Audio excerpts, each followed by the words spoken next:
I guess the one thing DP doesn't have in this game is a save. So if you do manage to get the Doom off on DP before she ulties, maybe you can get that kill and kind of snowball the fight from there. But big fan of what VP have brought to the table in this game. Big fan of them right now in general. I think they're the hottest team right now, as the panel covered ever so well. But with that said, Viking GG have... Sorry, what's that? They're the hottest team, Cinder. Who's the coldest team right now? Oh, I don't know. That's we don't need to hang anyone out to dry like that. Thanks, Cinder. I knew you'd dodge another question. Yeah, that's what I do for a living. Oh, they're smoking. This could be a potential first blood. Shad is gonna take... looks like he's fine. They just tickle him. They get off the Crystal Nova, and that's about it. Yeah, Nova level 1 is not that strong. It's a 20% slow for 4.5 seconds. So one of the weaker slows in the game, but it is of course AoE and does decent damage. Now that we talked a lot of nice stuff about VP, I want to quickly say for Viking, I think the thing that their lineup does exceptionally well is that in many ways it's a very good PA game. So if they manage to itemize correctly and make Shad strong with like a Solar Crest or and a Vlad's that's likely coming out of the Tidehunter, and they will have the Overcharge, this PA can destroy in the right situations, and they have the cast to set it up. You have the catch of the Earth Spirit, you have the Doom on a key target, and you have one AoE ability in Ravage to make sure you can fight around it. So I definitely see a way to victory for them. My main concern is, are the lanes going to go well, right? It means a lot in Dota right now, and I just love what VP have in that aspect of the game. All right, well, with that in mind, that's a perfect segue, Cinder. What a professional caster you are. Let's talk about those lanes, shall we? So top lane, we're going to have Save on the Wind Ranger. It's just never going to be a thing. Slardar, Wind Ranger versus the IOPA. Looks like a lot of harassment potentially coming the way of Shad, but do you think he's going to be able to farm to a degree that he'd be happy with? I'm thinking that once Slardar and Wind Ranger hit level 3, this lane might become pretty difficult. You have options on Slardar. You can go 1-1-1, you could go 0-1-2, depends on the preference in the lane what you want to do. And Wind Ranger starts getting really strong with that level 3 when you get 2 in power shot. It's a 250 damage nuke. You could get the Shackle in this lane. I do favor VP in this matchup, and then in this meta, if you win your off lane, it's really good, right? But the safe lane has the advantage of the tower, which I wouldn't say it's overlooked, but I think maybe not appreciated enough how much it matters that you're within tower range in the beginning of the game. Like having the extra armor, the extra regen, just helps so much. So if you're able to win that lane, you're very happy. All right, let's talk about the bottom lane because I want to focus on mid in a second here. But Crystal Maiden and Void versus the Earth Spirit Tide. Do they have enough to actually kill a Tidehunter? Get pretty close here. Frostbite to start things out. And with a Time Walk and a couple more right clicks, it might be enough. Toby, the right click's not enough from Ilias as of yet. He's going to pop the Salve to delay this even further. The Crystal Nova on the right click. Epileptic Kid with the first blood. I think I just answered my own question. Yeah. Earth Spirit Tide don't really have that much pressure potential in this lane because the amount of stun and silence duration that they have doesn't, unless you skill silence on level 2 on Earth Spirit, which is very unusual and most of the time in this kind of lane won't really do enough. It's hard to pressure the Void. He can always time walk off the Anchor Smash plus roll / kick, so you have to space out your abilities. Then we have what the panel talked about, this the Maiden, which can constantly spam these 2 melee heroes when they come in close. She can just Nova them, and Void might even get Dilation to not get anchored multiple times in a row. So it's just, I don't really think there's that much pressure potential against the Void. But at the same time, the Tide should also be farming. So it's probably pretty even. And once Tide hits level 3, maybe you even have the luxury of rotating with Earth Spirit. We had another game the other day when we cast where I think it was a Timber Saw Earth Spirit lane. And it was actually VP playing that strategy with DM on the Timber. They got their Timber level 3 and the Earth Spirit was just like, alright, have a good game. I'm just gonna, go do whatever I want because you're fine. Tide could definitely get in that position. Well, speaking of Tide again, taking some more harassment in the bot lane as Aramis has joined back to help out Toby in this offlane. Okay, the mid lane is the most interesting to me because it's Death Prophet versus Doom.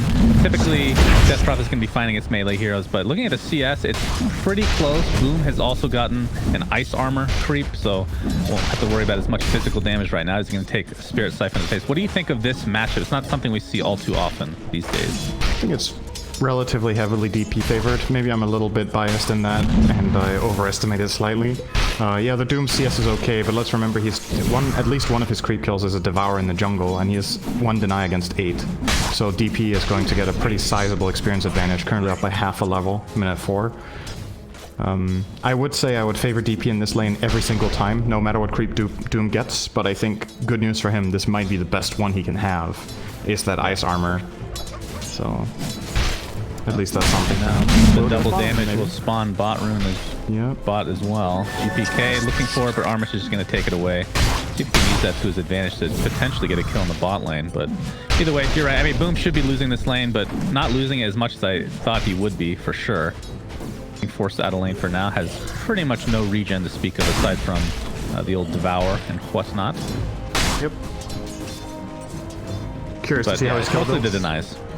If he's gonna go full greed and actually max out that Devour, seeing as the lane is unfavored, so he can't really play that aggressive with Scorched Earth. Or if you look at it the other way around and you max Scorched Earth so that you can make moves in other lanes because you know your matchup's this bad. Glyph coming in from GPK mid, he keeps the creep alive to put that extra pressure, doesn't get the kill, but Boom is very low once again. Yeah, not a whole lot he can do. I mean, one big change they made, this has been like a year now at least. Devour doesn't scale in terms of cooldown at all if you level it up. Yeah. But still, if you're going to be forced to jungle like you're talking about, it might be the best route to take. The health regen is also really nice in this lane, right? If you're being dominated, you have the armor from Ice Armor, and now you get 9 HP regen constantly from this Devour. Might be able to sustain at this point. I would argue to an extent that damage has already been done in a way. DP is ahead by 200 gold against a hero that innately gets more gold than you. So he's already winning the lane, but Doom, I agree with you. He's doing better than I thought he would in this matchup, so.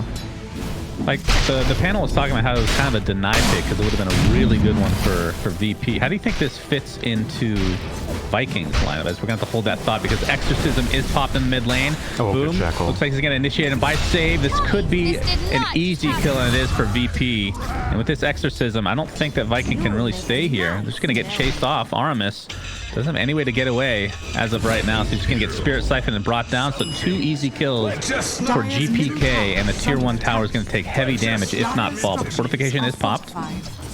Still, they have a siege wagon here. This is awesome rotation. I don't think you expect this one, right? It's a Wind Ranger level 4, making the rotation over, getting a Shackle shot, you get that kill, you try to help with Wisp, you get an extra kill on Earth Spirit. Not only do you get these kills, you almost take the mid tier 1 tower, you force TP rotation. Actually 2 of them, I believe. Earth Spirit TPing in now, Doom TP'd after dying. So 2 TPs, almost tower, 2 kills. And in the meantime, DM is having a field day top. PA can't play this lane alone against Slugger with anything else than Stifling Dagger. You're gonna get a creep once in a while with your dagger, but you can't walk up to the CS. You're going to get crushed, you're going to take a bash hit, and the damage is too much. So now Io's back, and Shad will change his approach. Play more aggressively again. Yep, the save is back as well. One nice little detail, they obviously were initiating onto the mid. They weren't really scared of Doom because he was still level 5, and it was just about hit level 6, so it was really good timing for VP. As now Boom is level 6, going to be popping that Scorched Earth in the jungle with some of these camps, so this will help catch him up to a degree. But again, this tier 1 tower is very low, and actually is deniable now. We'll see if they end up taking that for VP or if the deny actually comes through. Sympathies. I think Aramis really wants that deny. I wonder... I'm trying to make a good reason to not deny it now. Like, you know it's going to get pressured. It's relatively easy.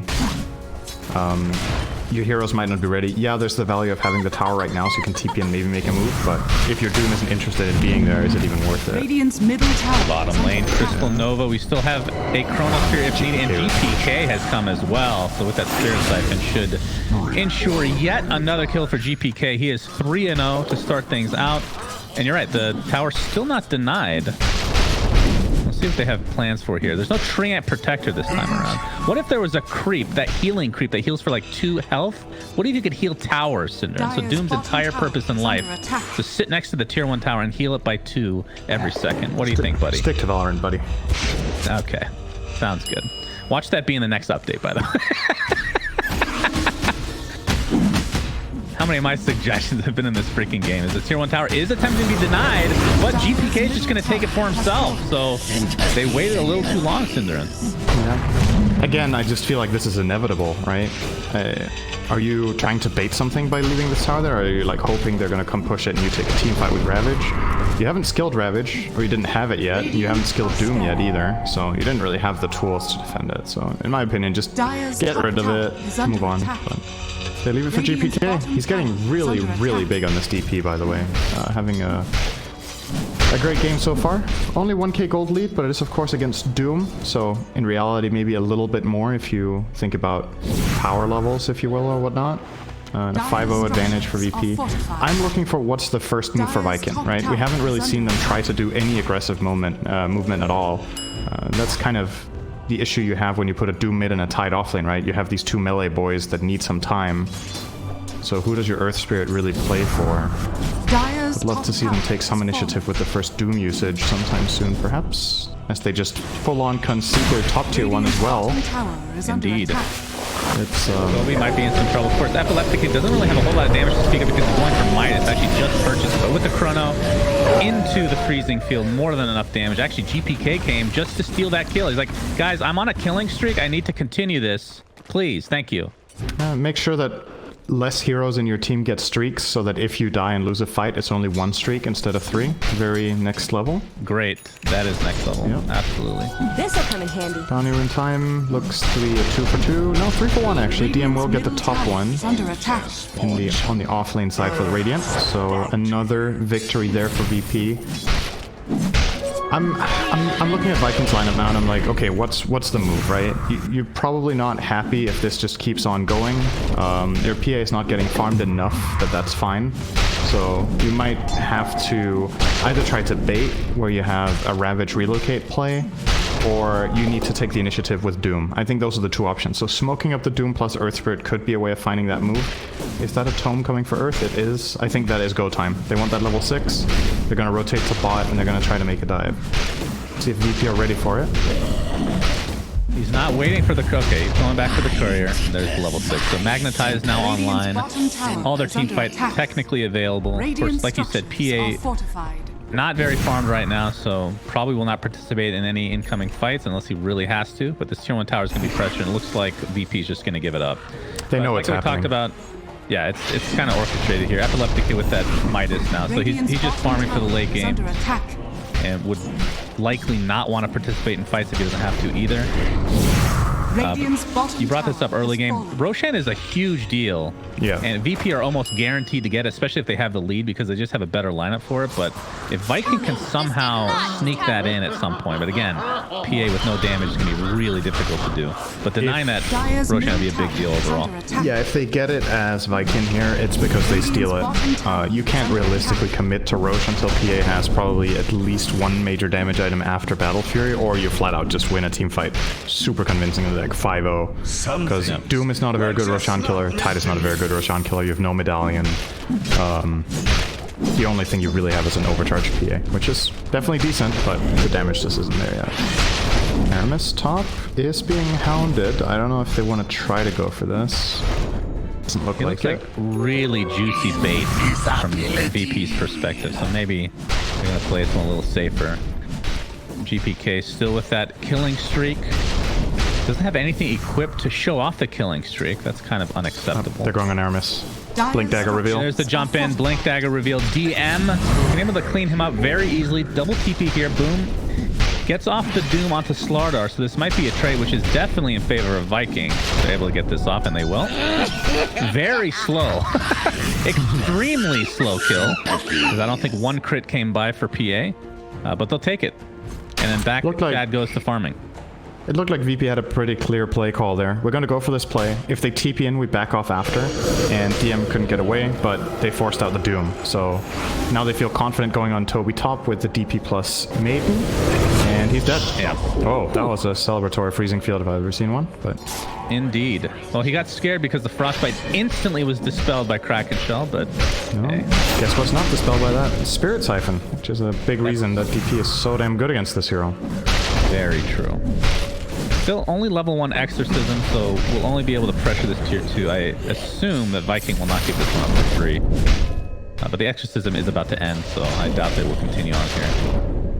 But DP on top of the net worth, epileptic hit on the Void, not too far behind with that Hand of Midas. And he also has the Iron Talon, which on the other side, unfortunately for Shad, does not have one of his own.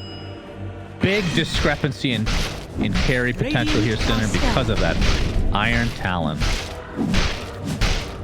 Yeah, you'd probably rather have that than a Poor Man's Shield right now as the PA. Poor Man's Shield is not a bad item either by any means. Like, the 8 agility and the damage block is definitely useful. Unfortunately, against a hero like DP, it doesn't really do anything. And you would, especially in this game scenario as the carry, you just want to ramp up.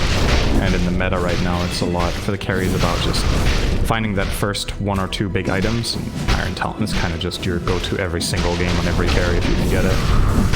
So when you're playing mid-Doom, in Boom's case here, do you switch up your talent tree at all? Because typically I see people go for Scorched Earth movement speed and Scorched Earth damage at 10 and 15 respectively. Do you actually go for bonus gold if you're going for this more... I mean, can you even afford to do that, considering you already have a PA that's under farming right now? I think you only go Devour bonus gold if it feels like it's going to be a long game. Like, if you think about the trade-off, right? It sounds like a lot, 120 Devour bonus gold. And I mean, it is a lot, right? It's an extra, what's that? It's an extra 120 GPM, basically. Close to that, 100 GPM. You just get 100 GPM. Salary's dead. It's disappearing very quickly. So you can choose between 100 GPM, but it's at level 15 onward, which when is he going to hit that? Maybe level 20 something, 24, 23 at this rate? Or do you get the immediate Scorched Earth damage that could win you a fight and bring you into the game? If your team is doing well and you're on a roll, you could maybe take Devour bonus gold, but I think... Like, do people not always take the Scorched Earth talent, basically? I've never seen the Devour that much. No, yeah, that's what I was bringing it up. I mean, yeah. I think it's... The bonus gold feels like a win more item, or win more talent, where you only take it if you're already considerably ahead. Yeah, or if you're so screwed that you feel like there's absolutely no way we fight, and the only way we come back in the game is if I get an item 3 minutes earlier in 15 minutes, right? Or something like that. I don't know. It's All right, well, Boom has his 10-second BKB now, and they're going to smoke behind Shad, who has the Battle Fury. And again, doesn't really want to fight until he has that second item. But we're going to see the Exorcism popped in the pit with VP and that Corrosive Haze. If Viking does not come immediately, they're going to lose out on this Roach. They're going to get the double damage. Boom's going to take it for himself right now. But it seems that they have absolutely no idea this is going on. So free Roach, Epileptic Kid now with the Aegis. Still has not finished technically a second item. I think is he actually going BKB first? Looks like it. Wonder why. If VP are just like, okay, we had a good start, we're gonna hit this mid-game timing, and we want to not be able to lose this fight. The only way Epikid dies if he's BKB'd is by getting doomed. Like, the PA is not strong enough to kill him yet at this time. And in order to go on him, she obviously has to commit Phantom Strike, which puts her in a very precarious position against multiple things. Shackle Shot, against the Slaughter Corrosive Haze, Chrono, even the DP. When DP is in range of PA, you can't just ignore that damage. It's overwhelming at this point, because your evasion doesn't work. So, yeah, it's kind of tough. I wonder if you would always go for this BKB, though? Or if the game plan's just, okay, we're going to try to win this game in at 25, I'll get my BKB, we go high ground with Exorcism, and if they fight us, I can't die. Because you could easily argue for a second farming item, right? With more build-up. That's true. I mean, they don't have the, I wouldn't say it's the greatest Chronosphere setup, but they do have enough to get multiple kills if placed properly.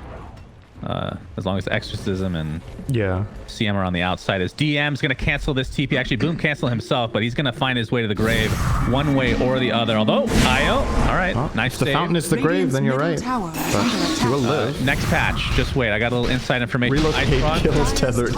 Fountain will be a grave site in the next patch. As quad they crush. actually brought some company now. Fine. So what happened? not a clear-cut victory one way or the other. So everybody lives. Middle tower is under attack.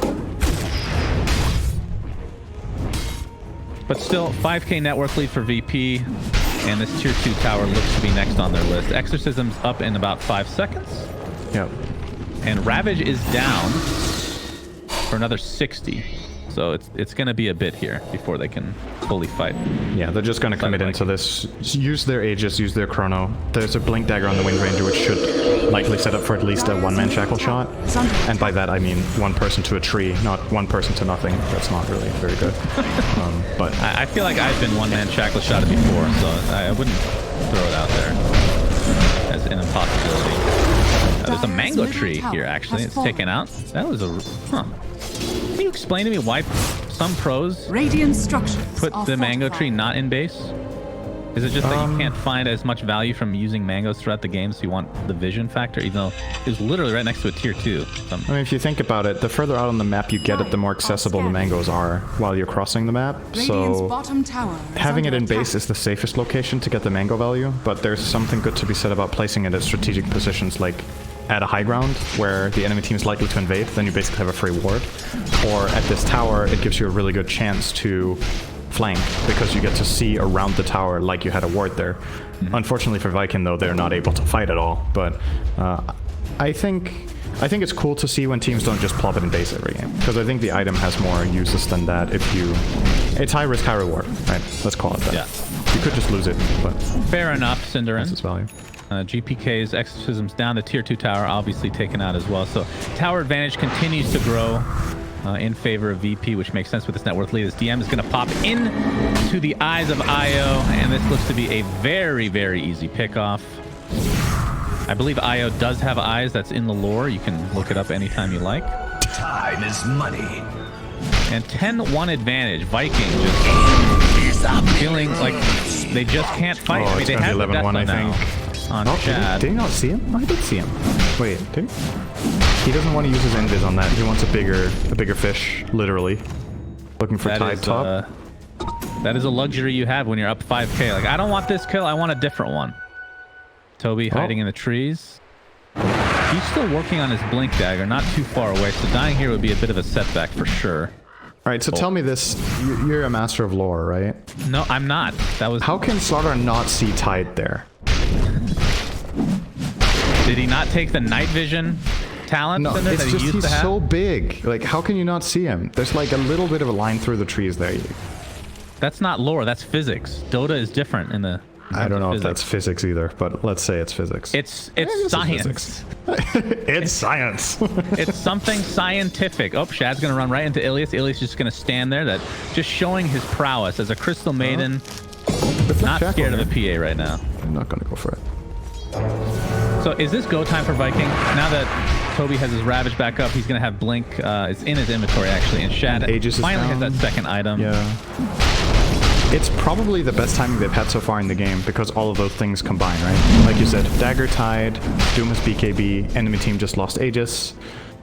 It's definitely an opportunity. Could go for it. I think Viking have kind of placed this game in a box where they're like, this is a one-fight game in a way, where we need one big fight, so we're gonna play the game until we feel like we have the optimal conditions for that, and we have to win that fight.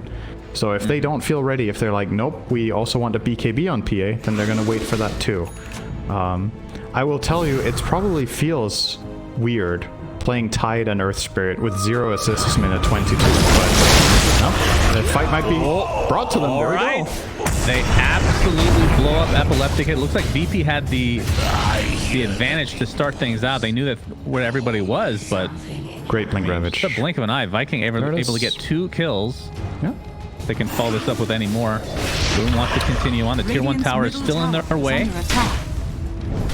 Looks like things might break up here. So let's take out the tier 1. Radiant's middle tower has fallen. Finally, an opportunity presented itself. There was a stray Void that didn't have backup, and that's just an easy Blink Ravage. Even if the other heroes are ready, again, we mentioned this about VP's lineup, they don't have any save, so if somebody gets caught by Ravage, you can't just Oracle T or whatever. There's no way of protecting that hero. You can't Blink Crush either, because then you're likely to get hit by the Ravage. Same with Blink Shackle Shot. It will probably expand to you unless you do some really funky Blink across the Ravage play. It's very difficult. So any hero that's stranded like that can just be picked up really quickly. And that's a pretty big swing. That's half their lead gone right there.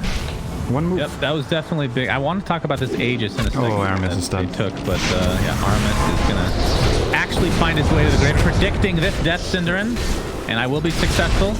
Good call. There we go. Good call. So VP, they ended up taking the Roshan. It felt like they kind of played it a little more passively. It felt like they put it on epileptick1d who just purchased a BKB or was purchasing one. So he didn't change up his build at all. They didn't really look for a fight. I want to say they were just methodically taking down these lanes. Is it because of the Midas pickup from epileptick1d that you just want this game to go late? So it's just basically delaying and extending your lead while you have that Aegis? They did use it to take a tier 2 tower in mid, right? Did they take any more towers than that? Oh, Shad can't afford oh my god, he got out. That was so close and so important. Celery is good to go as well. What an escape. I think maybe you could have tried to brute force the bottom tier 2 as well. Looks like they are pinging it now and want to do it. I don't remember exactly the timing with Chrono and the PP ulti being ready combined with the Aegis, but I do feel like you have a point that there might have been additional value that you could have got out of it. It's not super easy to just go and smack down the tower though. If the enemy team is set up, the bottom tier 2 tower could have been a bit complicated, but they got the rest, right? Like the map is still looking very good for them. Yep. No, I'm not saying it was a mistake at all. I just found it interesting that they weren't really forcing anything, and then once the Aegis was gone, they kind of forced one there. They got a little excited with that Arcane Rune on DP, I do believe. Weren't able to really use it, though. Either way, looking at some item progressions here for VP. DM on the Slaughter, getting close to a BKB for himself. epileptick1d, MKB is next in the sights for him, as he is second in net worth behind PA, who has not only caught up, but taken the lead, Cinderin, overall in this game. And is he going for a BKB? Is that on the way right now? Oh, looks like the pit. Yeah. Roshan is being taken out again, and I don't know if Viking can get here in time. They're making their way over like they have an idea. No, this was T-Governor's prediction. 25-minute second Roche. That's pretty much spot on. And then he said, and then they just win the game. So let's see if he's right about that part. But he called the Roche timer, right? So he's half the way. Not bad, not bad. See if they just win the game with that. MKB on Void is probably going to be waited for here. I think you are a little bit concerned with PA's item progression. Shad should be completing the BKB in just a second here, unless it is completed on a dead courier. Does he have a dead courier? Yeah, he has a dead courier. Yeah, so he should have that and almost a basher. He's very rich on the PA. Radiant structures are fortified. Yeah, he has bounced back big time.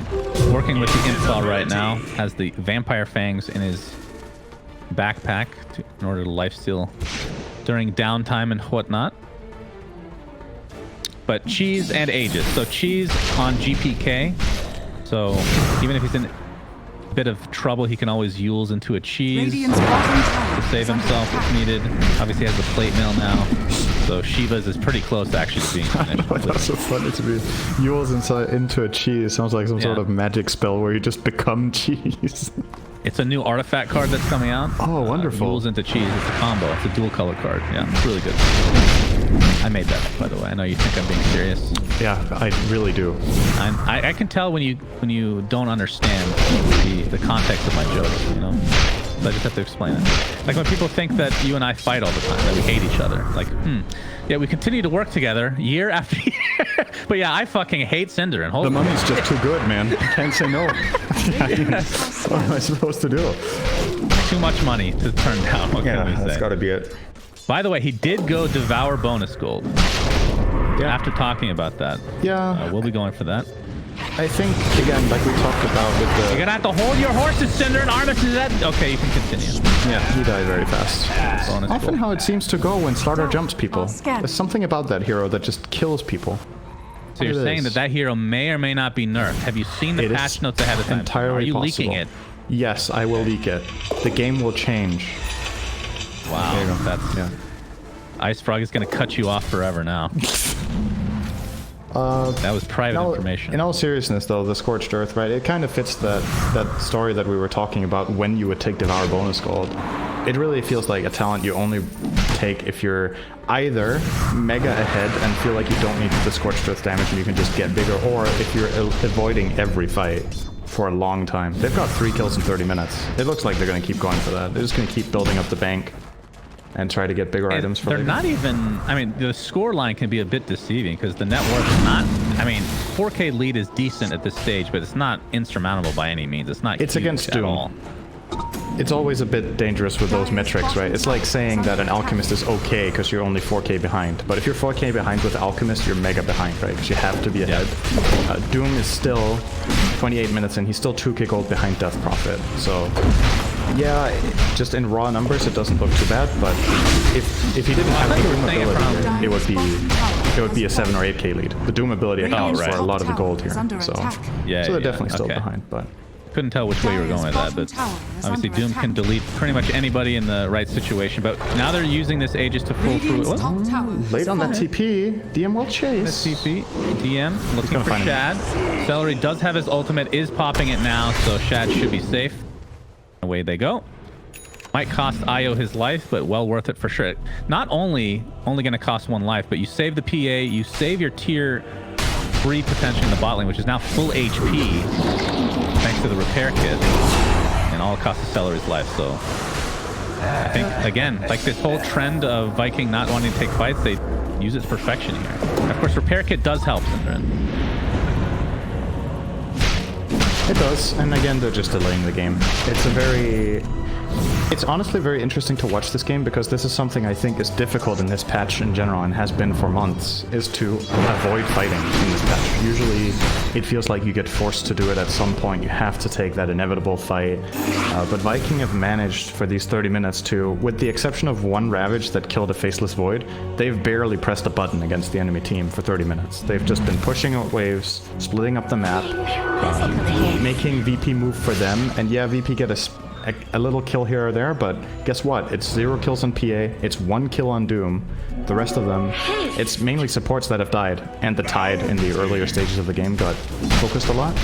So the game plan can still be executed. Oh, looks like it's go time. Doom Shiva, PA Basher, anything else? Yule's Earth Spirit, pretty much it. But remember, the Yule's cheese is still there, Syndrin, for VP. This is why they're waiting for that Aegis, and now they want to find a Doom on the Void, I think. Doom and DP also good if you do it before Exorcism comes out. Indeed. Can't use the cheese then. Yeah, VP no though. I feel like this is a bit obvious. Fortune. Pro players do keep track of timings, believe it or not. Now the question is, does VP want to force a fight at any point, or are they happy with it? It feels like both teams are kind of happy with going late game. They definitely, both teams can win this game at 60 as well. It's not that. I think VP are very aware of the position that they're in the game, where the way back for the Dire lineup consists in finding one good moment where they wipe and get Rosh, so they've never ever really put their lineup at risk when Roshan could spawn. They know there's another 2 to 3 minutes now until the minimum spawn timer, so they could still, if they wanted to, look for a fight here. But most importantly, they just don't want to give away any freebies to mainly the PA. Abyssal online, by the way. Radiant for structures Shad. are fortified. Yep, 400 ACS. Dire's middle tower. After losing their towers really early, he is still the big breadwinner. He's 2-0. Yeah, the scoreline is all so weird this game. 1 assist, that's just literally all their kills. That's true. It's unbelievable. And the fact that we're talking about Viking could genuinely win this game, I don't feel like they're that far behind right now.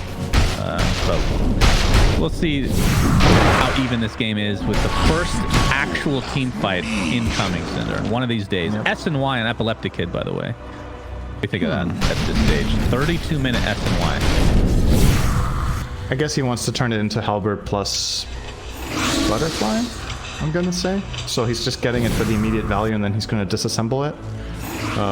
Not sure. If he's not gonna do that, he might go Satanic S&Y as well for the status resistance against Doom, which is very common. He can disassemble his Mask of Madness to build Butterfly plus Satanic. That's probably the more likely thing. Bottom tower he's just stacking up that status resistance with his Titan Sliver as well. Doom is gonna last like, I don't know, 6-7 seconds on him when he has all his stuff. It's survivable, but I know you're a real fan of status resistance, but one thing I do like about status resistance in a game like good this, status resistance.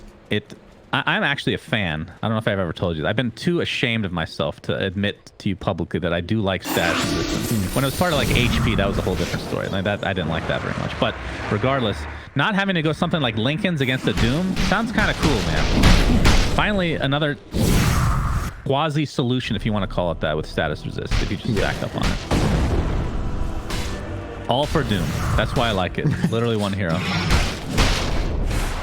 I mean, sometimes you wonder the way that new concepts make it into the game. If somebody was just like, man, I hate this hero so much. How can we conceptually make that type of gameplay bad?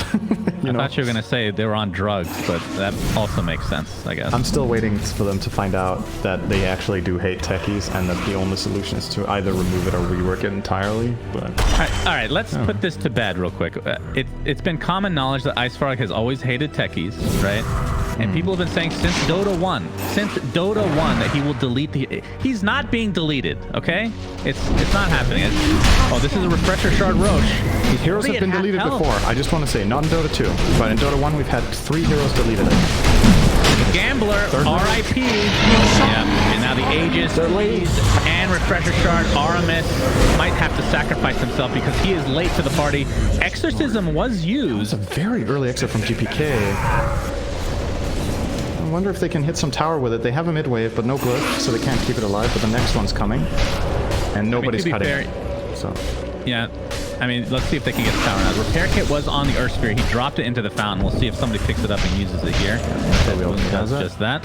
So this will just delay the inevitable, which is at the very least a tier 3. And meanwhile, the bottom lane, Shad and company looking to maybe try and force them out. Exorcism is ending. Repair kit continuing on, apparently, as they're going to TP onto Shad here. Remember, Io still has that ultimate, and we'll probably have to use it here. Oh my god, it's going to be close, though. All right, never mind. It's an Io. I forgot, guys. And that means it's a split-up fight here for VP. Dota2 looks like PA is just going to get beat down by Epileptic1d. There's the bash, but it's not going to be enough. The Abyssal Blade to counter it. Now, Epileptic1d in a bit of trouble. He has the Aegis intact still. On the other side, the Ravage still online for Toby, as Crystal Maiden's going to pop that ult, basically zoning at this stage. Nobody has died some way, somehow. Bottom lane, in the meantime, Shad is still here, going after DM. Right clicks are not going to be enough, as Save does take him out with the help of the rest of his team. So after all of that, they finally get PA, and that's it so far. Yeah, Doom was expended, though, so that's another half kill, you could say. Such a huge part of Viking strategy is having that Doom, and it's just not available, so GPK gonna go in again. Exo allows GPK to pop the Exorcism again, so this should be a rack if they don't buy back onto PA, but based on how they've been playing this game overall, and Ravage still online, I think they just give this up and probably try to defend this. I don't know if they can let 2 racks down at this stage. I don't think they have a choice. I mean, they could buy back the PA and try this fight, but there's still Aegis as well, and Cheese. Toby jumps in, still has the Ravage. There's the buyback. They think he doesn't have it. That's going to be the Aegis just like that. Okay. And now DM's going to drop to the grave as well. So if they can get this Void, this would be pretty freaking big. The Abyssal Blaze online, that's an easy kill once he's locked down like that. So a 2-for-1 if you want to count the PA in all this. Like, oh my, Shad! Whew. From full to 0. CM is donezo. GPK, BKB TPs. A little bit messy from VP, but they do get what they came for, which is that mid-racks. Yeah, the really big thing there is that Slardar gets ravaged, and if it's only the Void's Aegis, he's happy to expend that to get ravaged, but losing the Slardar basically is the nail in the coffin for that fight, and then a perfect roll. Really, really good timing from Aramis to connect the roll immediately on the Aegis. He might even get GPK here. He has Cheese. He has Eondis. Buyback. The tip of his base. Eondis does pop save with that ult now. Buyback on the Crystal Maiden, Toby. Remember? Ooh, the right clicks again. More than enough to take him out. As DP looks to be next on the list. Viking.gg. I'm alive again. That I'm alive. Somehow behind by 5k the entire game and basically not fighting the entirety of the game. I've kind of turned this game a bit. They were behind 13k. They were behind 13k 1 minute ago. Really? They gained 10k gold in 1 minute. 2 buybacks. It was Maiden and Windranger, but they got some big core kills. They got the Void, Slardar, and DP, all 3 of them taken out there with that chase. Just awesome plays from Aramis, really. The perfect roll in the base, so Void couldn't BKB and try to TP out, or BKB time walk, and then he gets this additional catch with this long roll chase against the Death Prophet. Catches are outside the base, and they connect. And suddenly, That's all it took. It was that one overextension in the Dire base. And it's such a hard call for VP to make, but that is going to turn out bad. Like you said, they didn't expect the buyback perhaps because it had been that long. Yeah, but they Viking waited just long. communicated and played very, very well. Patience. Yeah, really well played from Viking. And now we're getting close to the level 25 mark for a few of these heroes. And by a few, I mean literally one. It's just Shad all alone. Level 24 now. Do you have a preference this game? He's going for a nullifier, by the way. So very strong item on a PA. Yeah, counters out the DP Andisk. Counters out Windranger's Windrun, since he does not have an MKB on the PA. Pretty solid. Covers against potential Ghost Scepters. Ilias places the Alps, but it's too late. There was a potential catch there against Aramis, but he goes away. Tier 4 item checkup, Cinder. My favorite discussion, well, second favorite behind tier 5s that we rarely get. Gonna say Havoc Hammer. Let's talk about the Phoenix Suns today. So Boom has the Havoc Hammer, one of my personal favorite items. Shad is going to continue on with the Orb of Destruction, which is the tier 3 item. Tidehunter has an Illusion Escape as bait, I suppose. If nothing else. Bats are also decent. But yeah, that is true. And a Timeless Relic on Earth Spirit for now, along with Magic Lamp on Celery. Could consider, I mean, I guess you could make a case for putting the Timeless Relic on Doom, right? And then you could give Havoc Hammer to Tide.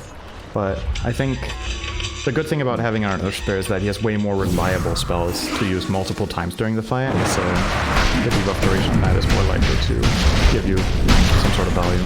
Alright, and then the other side, because we want to compare neutral items here. Windrunner has the Timeless Relic, Epileptick1d Minotaur Horn. Slaughter has an Illusion Escape, so another kind of weird one to have it on. And then DP, the big one, I think. Spell Prism. Whew. Maybe not a better tier 4 item for that hero. It is really, really good for sure. Radiant are I scared. guess in some situations you'd rather have a horn, but yeah, Spell Prism is Well, you do. pretty crazy. You do have a horn, Cinder. You could just swap it if you'd like. Yep. I mean, it's about the type of situations that happen, right? Like, there's moments where the horn is better, but most of the time this is better. That's what I was getting at. Whereas for Void, it's the other way around, right? Most of the time the horn is better. Oh, There is this a could smoke. be scary. That has the Nullifier online. He's going to jump in. The Ravage is there. Not going to use the Nullifier onto Ilias as of yet, because he's going to be an easy kill one way or the other. But there's a Chronosphere onto 3 heroes with Windrunner on the backside, dealing so much damage to PA. The buyback onto the Tidehunter. There's the Doom finally used, but Boom is going to cost him his life immediately. Save in the meantime. Looks like VP wins this fight handily. PA is now dead. No buyback to speak of. And again, Tide did buy back Toby, but nor to use Ravage. Yeah, they know there's no buyback on PA. They forced it in the top fight previously, so they know this is a 4-on-4 without the strong enemy hero that kills them and without Doom. They are going for Throne. A nice silence onto 2 heroes. Epileptick1d jumps in with that time dilation as well. Windrunner trying to deal as much damage to these tier 4s as possible. Still 90 seconds on the deck. Viking need to hold on if they will continue this. Of course, this is just game 1 of this best of 3. As VP are already being forced back, so they don't even get a second Rax right now if they end up getting pushed out here. Cheese is finally popped onto GPK. He's extremely slow. Good lord. Still has the BKB in tow. Actually holding onto the Andis in his backpack to prevent the Nullifier, but of course, PA is dead. But still, they still have 60 seconds despite being pushed back here. So just resetting a bit. Exorcism up in about 36 seconds. So they'll be forced into getting a second rack instead of going for Throne. Which for Viking is a huge win. Yeah, Aramis did spend all his spells and a lot of his stones to pressure the Windranger and Slaughter out of base, so he doesn't have as much in the tank right now, and therefore he's going to yield. They will get the second lane of racks.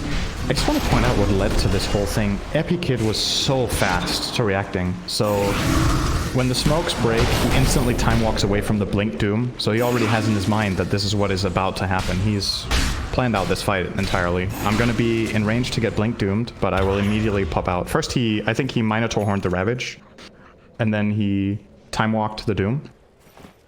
And then he BKB'd and got a big chrono when they had the exorcism running. He got a chrono, and I think it was IOPA +1. Just really outstanding individual play from him in that fight. Just gave VP a big win. And Aramis's spellcasting on defense on the other side basically probably kept him in the game. Are scanning. So, good stuff. The fourth Roshan will be up in 20 seconds. We're going to have an Ags, Refresher Shard Cheese, and Aegis. And this is a fight Viking 100% have to contest. Yeah, they can't and get not this see a one. way for them to win this if they don't get this. All spells are online. There's a smoke from Viking, or from VP, I should say. Aramis is in a lot of trouble here, potentially, but they're expecting more around him. Oh my god, Roshan. Are you serious, dude? Who gets the Ags? This is going to be the Faceless Void indeed. So now you have the time lock combination, if you want to call it that. And just like that, that might be it. That might be the world's second fastest Roshan. Actually, it's not, but it's up there. The fastest, of course, being Miracle with 50 Spark Wraiths insta-killing it. But this is definitely top 5 percentile Roshan kills right there. Can you still do that with Arc Warden, or did they change them? I think you can. That was with an Arcane Rune, right? Yeah, I think so. I think you had Arcane Rune at one point as well. So disgusting. You can, right? Did they change? Oh, pretty sure you can. All right, well, Refresher Shard now in the backpack of DP, so they're going to have 2 Exorcism along with the double item usage, of course. Epileptick1d has the Aegis. No surprise there. Is going for a Divine Rapier next. And like you said, did equip the Ags for himself. Was that the correct choice? Let's look at the options we have here, Sin. The best subject in the world. CM's Ags is meh. Windrunner is, I mean, it's good if... It's a good Ags, but this game not needed, of course. DP, at this stage, not a big deal to have an Ags. I think that's more of an earlier game, in my opinion. Slaughters could have been pretty good, I think. Yeah, Slaughters is very good. But I think for this game, the time walk thing is just... Yeah, and now he has complete True Strike. He actually has 175% chance to hit right now, so he will hit every time. With both That's the like when rapier. athletes say, I'm going to give 110% effort today. As if that's a thing. All right, GPK pops that Exorcism. Here's the Chronosphere. It's only onto 1, but it is a very important hero in Doom. And he goes down before even being able to expend his ultimate. This looks like the beginning and end of Viking in game number 1. BKB Papa Epileptick1d still has the Aegis in tow. The buyback onto the Earth Spirit, but looks like this is going to be mega creep, if not more. Toby still has the Ravage. Not really finding an opportunity to use it there. It's going to get silent to start things out. And Divine Rapier, like you said, on Epileptick1d. So these buildings will absolutely melt. And now he has the 20% backtrack as well. So not really fearing anything on top of all that status. 4 towers are down. There's the Ravage onto several heroes. But do they have enough damage to follow this up? And they take out the CM, who buys back into the game. But PA just melts under the pressure, not even remotely close, as the right click will favor VP big time in game number 1. A really cool game from Viking, I'm not going to lie. I was really impressed the way they did it because they got off to a bad start. The way that they played this was really cool, just not able to pull it out this time.